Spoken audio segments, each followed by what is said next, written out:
Selamat siang buat kita semua, kami dari kelompok 8 dengan topik etika dan pemasaran.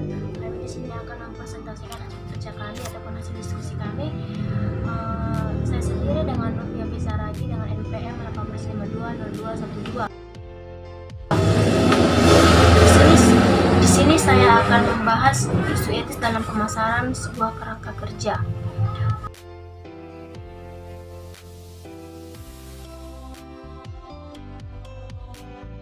Pertama, banyak orang percaya bahwa tujuan utama bisnis itu dapat ditemukan di dalam fungsi pemasaran. Tapi sebenarnya seperti yang saya ketahui ataupun yang kita ketahui, tujuan sebuah bisnis itu adalah untuk menciptakan ataupun memelihara seorang pelanggan. Maka dengan itu ya, untuk melakukannya Anda harus menghasilkan atau memasarkan barang dan jasa yang diinginkan dan dihargai oleh orang-orang yang sesuai dengan kondisi yang cukup menarik, dibandingkan dengan hasil atau barang dan jasa yang ditawarkan oleh perusahaan lain ataupun lawan bisnis. Isu etis dalam pemasaran di sini dalam sebuah kerangka kerja untuk menentukan apakah seseorang diperlakukan ataupun diperlakukan dengan hormat dalam situasi pemasaran. Perlu diperhatikan beberapa hal. Yang pertama itu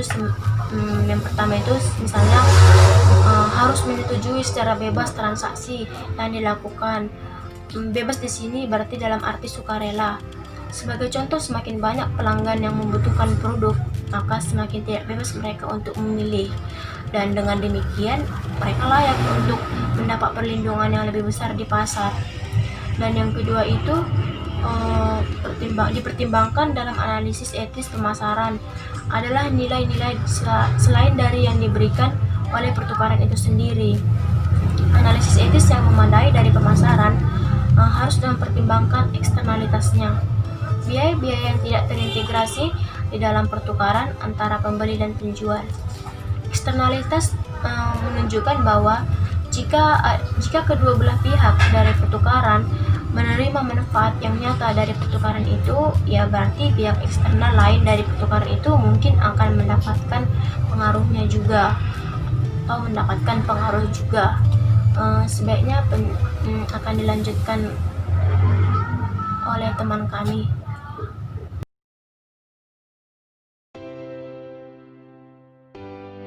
Melanjutkan, tanggung jawab terhadap produk, keamanan, dan tanggung jawab. Tanggung jawab bisnis untuk produk dan jasa yang dijual banyak pengawasan dari ilmu hukum, politik, dan etika jika dibandingkan dengan tanggung jawab bisnis karena bahaya yang disebabkan oleh produknya. Bisnis memiliki tanggung jawab etis untuk merancang, memproduksi, dan mempromosikan produknya dalam cara yang menghindarkan timbulnya bahaya bagi konsumen. Bertanggung jawab adalah mengidentifikasi penyebab terjadinya sesuatu. Hukum dan etika bergantung pada kerangka kerja yang serupa ketika mengevaluasi kasus di mana produk atau jasa dari bisnis menyebabkan kerusakan di pasar.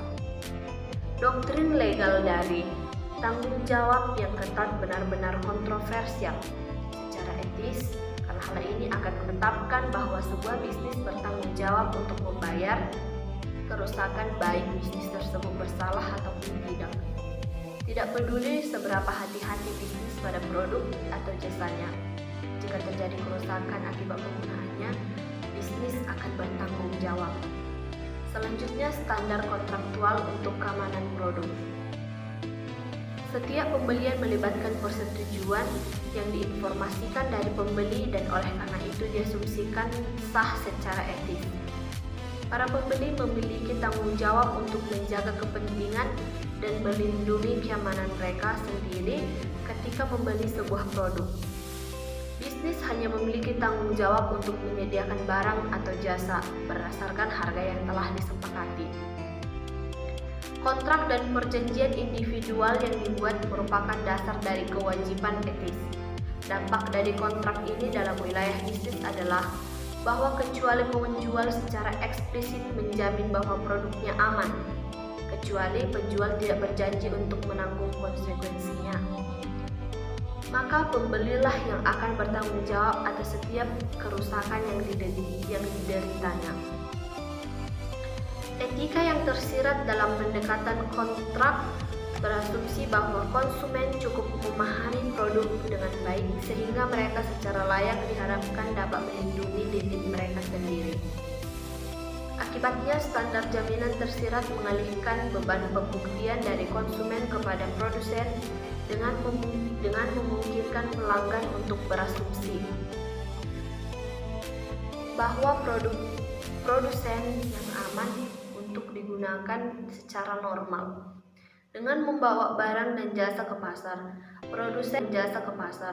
produsen secara tersirat menjanjikan bahwa produknya aman untuk penggunaan yang normal. Jika hukum menyatakan bahwa bisnis bertanggung jawab atas janji yang tersirat, maka bisnis yang bijaksana akan berusaha membatasi tanggung jawabnya secara eksplisit dengan tidak memberikan janji atau jaminan apapun.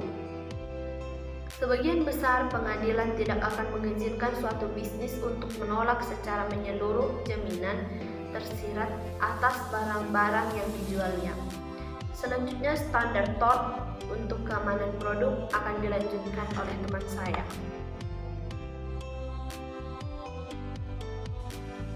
Baiklah, saya akan melanjutkan presentasi tentang standar TOR untuk keamanan produk.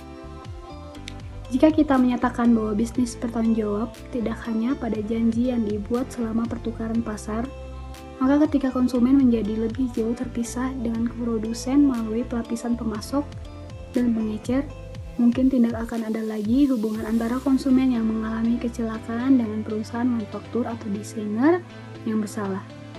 Kelalaian, sebuah konsep dari wilayah hukum yang dikenal sebagai tort, memberikan jalan kedua bagi konsumen untuk menetapkan bahwa produsen bertanggung jawab atas produknya.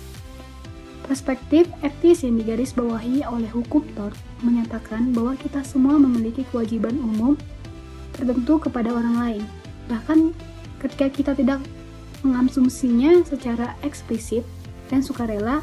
Secara khusus, saya memiliki kewajiban kepada orang lain untuk tidak menempatkannya pada risiko yang tidak dapat dihindari. Kelalaian merupakan komponen utama hukum tort, sebagaimana dirujuk oleh kata tort.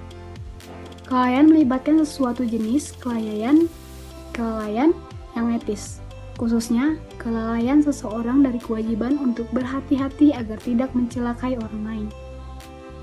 Di satu titik ekstrim, ada jawaban kontrak sosial. Produsen hanya beruntung kepada konsumen atas hal-hal yang tercantum di dalam perjanjian penjualan.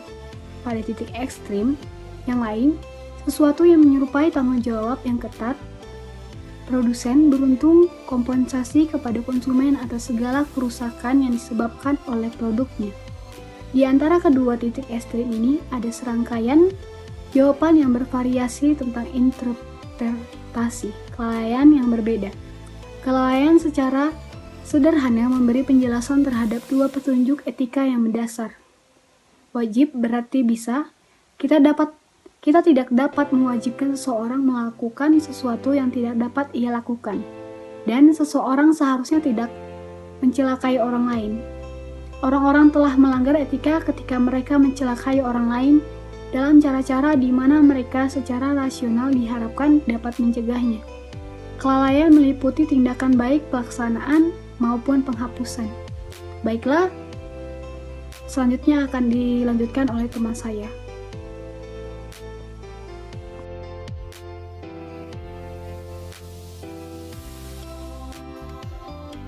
Nama saya Listra Sitomorang, 18520169.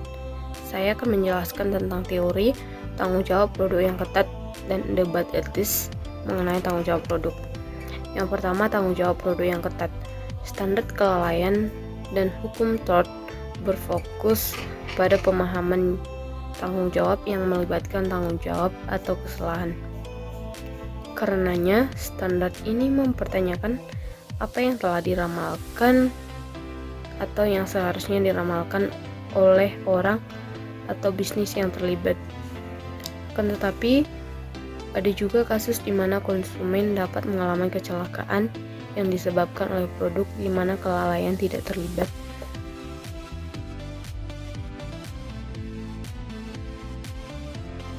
Debat etis mengenai tanggung jawab produk. Adil untuk mengatakan bahwa komunitas bisnis adalah pengkritik yang kuat atas standar hukum dari tanggung jawab produk. Ada argumen yang sering digunakan untuk membenarkan tanggung jawab produk yang ketat itu bermasalah. Para pembela standar tanggung jawab produk yang ketat, termasuk para juri yang sering lebih memihak kepada pelanggan yang putus asa, seringkali menjawab dengan dua klaim, yaitu dengan menyatakan bahwa perusahaan secara ketat harus bertanggung jawab terhadap kerusakan apapun yang disebabkan oleh produknya. Yang kedua adalah menyatakan bahwa perusahaan bertanggung jawab akan mengalokasikan biaya kepada pihak yang paling bisa menggunakan beban keuangan tersebut. Selanjutnya akan dijelaskan oleh teman saya.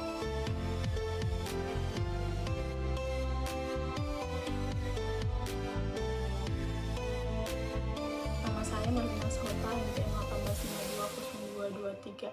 Saya akan menjelaskan tentang isu-isu etis dalam periklanan. Pembelaan etis yang umum dari periklanan merefleksikan baik standar etis Ultrianis maupun ajaran Ken. Iklan memberikan informasi bagi pertukaran di pasar dan oleh sebab itu memberikan sumbangan ke arah efisiensi pasar dan kebahagiaan secara keseluruhan. Iklan juga menyampaikan informasi yang penting untuk individu yang otonom untuk membuat pilihan berdasarkan informasi yang akan diperoleh. Tradisi deontologis dalam etika memiliki penolakan yang terbesar terhadap manipulasi sebagai sebuah objek untuk dimanfaatkan alih-alih sebagai orang yang otonom secara individu. Manipulasi merupakan contoh yang jelas dari tidak menghormati seseorang karena melangkahi pengambilan keputusan rasional yang dimilikinya.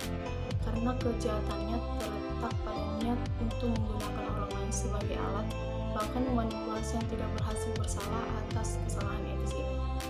Tradisi Ultrianisme akan menawarkan kritik manipulasi yang lebih kondisional, bergantung pada konsekuensinya. Sudah pasti ada kasus manipulasi yang paternalistik, di mana seseorang memanipulasi untuk kebaikan dirinya. Akan tetapi, dalam kasus seperti ini, itu bahaya yang tidak dapat diramalkan dapat terjadi. Manipulasi cenderung mengikis ikatan kepercayaan dan penghormatan di antara sesama. Hal itu dapat mengikis kepercayaan diri seseorang dan menunda pembangunan pilihan yang bertanggung jawab di antara mereka yang dimanipulasi.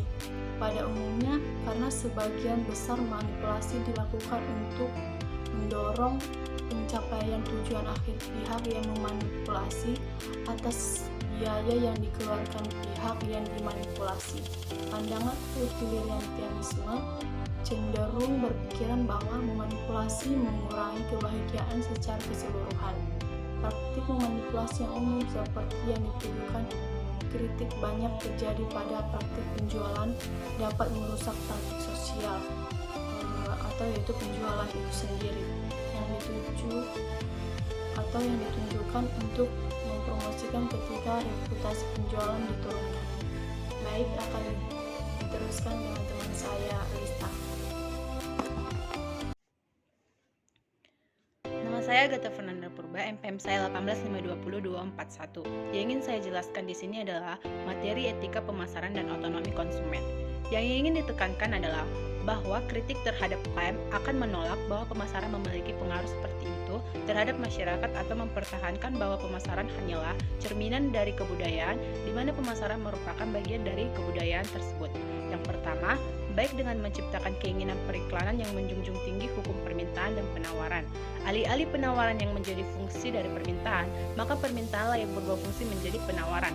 Yang kedua yaitu periklanan dan pemasaran cenderung menciptakan keinginan konsumen yang tidak masuk akal dan sepele sehingga mengganggu seluruh perekonomian. Dan yang terakhir adalah dengan menciptakan keinginan konsumen, periklanan dan praktik pemasaran lainnya melanggar otonomi konsumen. Yang kita sebut kerentanan konsumen di sini adalah ketika seseorang tidak memiliki kemampuan untuk membuat persetujuan dengan pengetahuan terhadap pertukaran pasar konsumen yang rentan kekurangan kapasitas intelektual kemampuan. Materi selanjutnya akan dibawakan oleh teman segrup saya.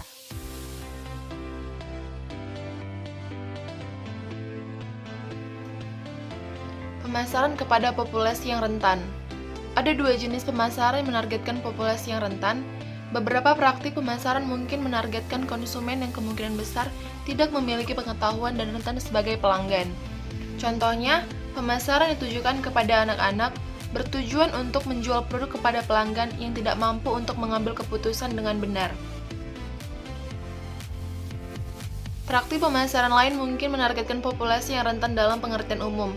Sebagai contoh, perusahaan asuransi memasarkan asuransi perlindungan banjir kepada pemilik rumah yang tinggal di pinggir sungai.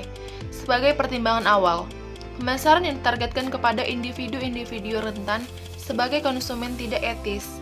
Ini merupakan kasus mengambil keuntungan atas kelemahan seseorang dan memanipulasi untuk keuntungan sendiri. Sebuah bentuk akhir pemasaran kepada masyarakat yang rentan secara potensial melibatkan kita semua sebagai targetnya. Masing-masing dari kita rentan ketika kita tidak menyadari bahwa kita adalah menjadi subjek dari sebuah kampanye pemasaran. Jenis kampanye ini disebut pemasaran terselubung atau tersembunyi dan mengacu kepada situasi di mana kita menjadi subjek dari kegiatan komersial terarah tanpa sepengetahuan kita. Pemasaran tersembunyi adalah usaha dengan sengaja untuk menutupi unsur pemasaran yang utama dari sebuah interaksi, atau pemasaran buzz.